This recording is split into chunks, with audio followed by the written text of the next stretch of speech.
안녕하세요. 김알TV입니다. 이번 시간에는 우리 구독자님들의 레벨업을 위해 어떤 주제가 좋을까 생각하다가 지역주택 조합에 대해 설명해 드리려고 왔습니다. 아마 평소에 지주택 이렇게 줄임말로 들어보셨을 텐데요. 그동안 뭔지 몰라 입을 꾹 다물고 계신 분들을 위해 오늘은 지주택에 대해 쉽게 설명해 드리겠습니다. 아마 지주택은 위험해, 지주택은 불안해 이런 표현도 들어보셨을 거예요. 새 아파트를 분양받는 방법에는 크게 일반 분양과 지역주택조합 아파트 이렇게 두 가지 방법이 있습니다. 그렇다면 이 두 가지 방법에는 어떤 차이점이 있고 어떤 장단점이 있는지 쉽게 설명해 드릴 테니 이번 시간에 확실하게 개념 잡으시기 바랍니다. 먼저 입주 날짜와 사업 진행 여부입니다. 먼저 일반 분양은요, 모집 공고 후 모델하우스를 오픈하고 청약을 받습니다. 청약이 미달될 경우 미분양 신고를 하고 분양 상담사들이 영업을 하게 됩니다. 그래서 처음부터 입주 날짜가 정해져 있습니다. 확정적으로 24년 7월 이런 식으로 입주자 모집 공고문에 기재되어 있고요. 건설사도 그 기간에 맞춰서 공사 계획을 세우고 사업을 진행하게 됩니다. 보통 공사 기간은 택지개발 지구 내에 토목공사가 완료된 곳이라면 2년에서 2년 반 정도 걸리고요. 택지개발 지구가 아니라면 2년 반에서 3년 반 정도의 공사 기간이 필요합니다. 그래서 일반 분양은 입주 날짜에 맞춰서 이사 계획을 세울 수 있습니다. 지역주택 조합은요, 일정한 자격 조건을 갖춘 지역 주민들이 조합을 구성해서 공동으로 용지를 매입하고 집을 짓는 제도입니다. 쉽게 말해서 계약자, 조합원들이 사업의 주체가 되고 아파트나 주택을 설립한다라고 생각하시면 됩니다. 그래서 입주 날짜가 정해져 있지 않습니다. 사업 진행도 굵직하게 예상만 할 수 있을 뿐 언제 어떻게 진행이 이루어지는지 구체적으로 알 수 없습니다.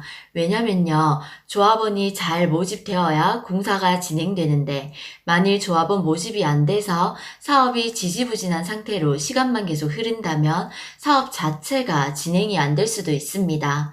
이렇게 조합원 모집 자체가 매우 어렵기 때문에 사업이 무산될 수도 있고 사업이 진행되는 대로 날짜가 움직이기 때문에 입주 날짜를 초기에 알 수 없습니다.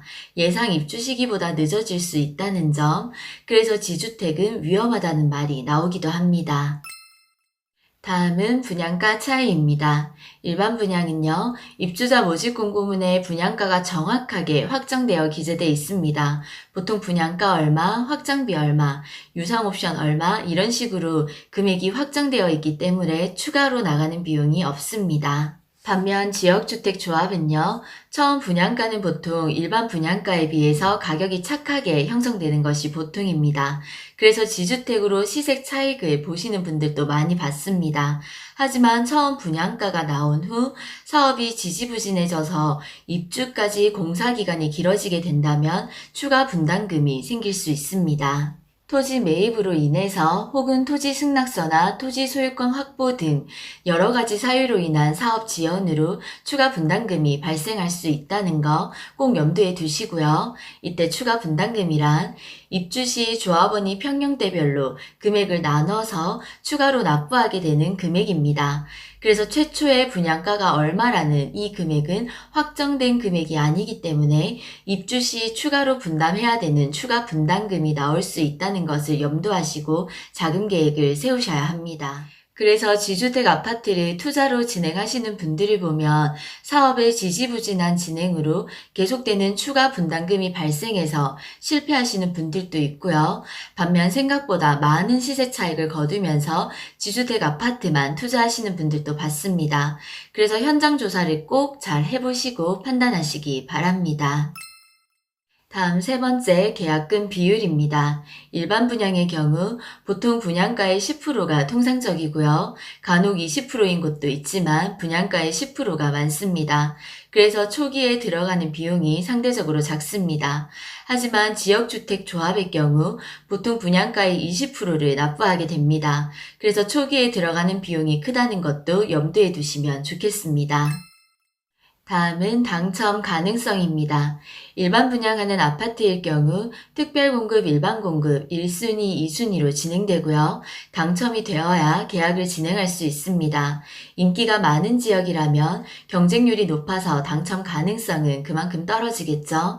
하지만 내가 특별공급 대상자에 해당된다면 가능성은 조금 더 높아질 수 있습니다.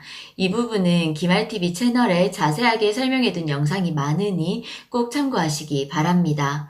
지역주택조합은요, 처음에는 1차 조합원을 모집하고요. 그 다음 2차 조합원을 모집하는 것이 보통입니다.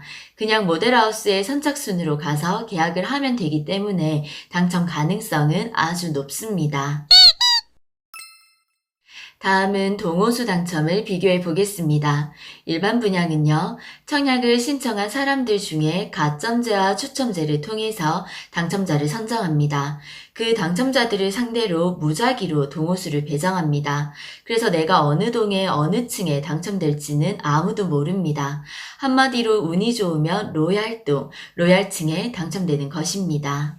반면에 지역주택조합은요, 모델하우스에 가서 선착순으로 내가 원하는 동, 원하는 호수를 고르기 때문에 분양 초기에 가신다면 로얄동, 로얄층을 배정받을 수 있습니다. 쉽게 말해 현재 남아있는 매물 중에 내가 원하는 동호수를 마음대로 선택할 수 있습니다. 다음은 중요한 청약통장 사용 여부입니다. 일반 분양은요, 청약통장을 사용해서 내가 원하는 아파트에 해당하는 청약 일자에 청약홈 사이트에 들어가서 청약을 신청하게 됩니다. 그리고 당첨자 발표일에 당첨이 됐다면 계약 여부와 상관없이 그 통장은 재사용이 불가능합니다. 다시 한 번 더, 내가 당첨이 됐으면 나의 계약 여부와는 상관없이 그 청약 통장은 재사용이 불가능합니다. 은행에 가서 기존의 청약 통장을 해지하고 다시 새롭게 청약 통장을 만드셔야 합니다. 그래서 당첨되고 계약을 진행하지 않을 거라면 굳이 넣으실 필요 없겠죠. 아까운 청약 통장만 날아갑니다. 반면에 지역주택조합은요, 청약 통장을 사용해서 신청하는 것이 아니기 때문에 추후에 내가 원하는 지역에 분양을 한다면 그때 청약 통장을 사용해서 청약할 수 있습니다. 다음 7번째 분양권 전매입니다. 일반 분양은요, 수도권 조정지역 같은 규제지역에서는 소유권 이전 등기할 때까지 전매가 안 됩니다. 즉 등기치고 팔 수 있는데요.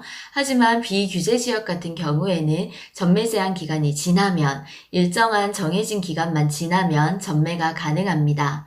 지역주택조합은요, 사업 진행이 잘 된 경우에는 보통 사업계획 승인이 이루어지고 어느 정도의 시간만 지나면 전매 가능합니다. 하지만 사업이 무산됐다면 전매는 물론 초기에 납부한 계약금 20%도 회사 경비로 사용한다면 못 받을 위험성이 따르기 때문에 신중한 선택이 필요합니다. 다음 8번째, 분양권 전매 시 매수인 자격 여부입니다. 일반 분양의 경우 사려는 사람, 즉 명의를 넘겨받으려는 매수인에게 특별히 요구되는 조건은 없습니다. 단지 꼭 확인해 보셔야 될 부분은요, 중도금 대출 승계를 받을 수 있는지, 중도금 대출 승계 여부가 가능한지 이 부분은 꼭 미리 확인하셔야 합니다. 꼭 계약하기 전에 미리 중도금 대출은행에 가셔서 알아보시기 바랍니다. 실컷 계약하고 진행 다 했는데 중도금이 승계가 안 돼서 일이 틀어지면 안 되니까요. 최근 부동산 대출 규제가 엄격해졌기 때문에 꼼꼼하게 미리 확인해 보신 뒤에 매수 여부를 결정하시기 바랍니다. 만일 중도금 대출이 안 되는 상황인데 아파트가 너무 마음에 든다면 중도금 대출을 안 받고 현금으로 납부하는 방법도 있습니다. 저도 현장에서 일하면서 현금으로 납부하시는 분들도 봤는데요. 우리나라의 현금 부자가 이렇게 많은지 몰랐습니다. 다음 지역주택 조합의 경우에는 매수인이 즉 사려는 사람이 조합원 자격을 갖추고 있어야 살 수 있습니다. 조합원 또한 아무나 될 수 없는데요. 조합원이 되기 위해서는 필요한 자격 요건이 있습니다.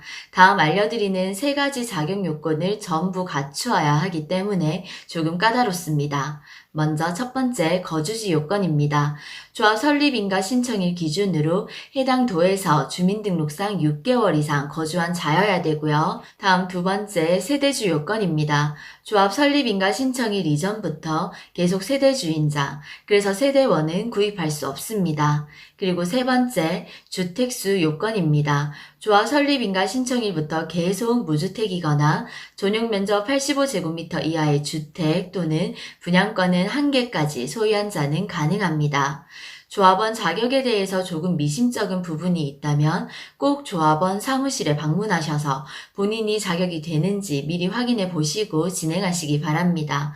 확인하고 또 확인해 보는 건 좋은 습관인 것 같습니다. 그리고 그 이후에는 일반 분양과 같이 중도금 대출은행에 가서 중도금 대출 승계가 가능한지 꼭 계약 전에 가계약금을 넣기 전에 미리 확인해 보시기 바랍니다. 중도금 대출 승계 여부는요, 꼭 무턱대고 무조건 된다고 생각하지 마시고요. 꼭 중도금 대출은행에 문의하시거나 직접 방문하셔서 미리 체크하시기 바랍니다. 자, 오늘은 이렇게 일반 분양 아파트와 지역주택조합 아파트의 차이점을 알아봤습니다. 어떠세요? 도움이 되었으면 좋겠는데 도움이 되었는지 모르겠네요. 이제 어디선가 지주택 이야기가 들려온다면 지주택이 뭔지 함께 이야기하실 수 있겠죠.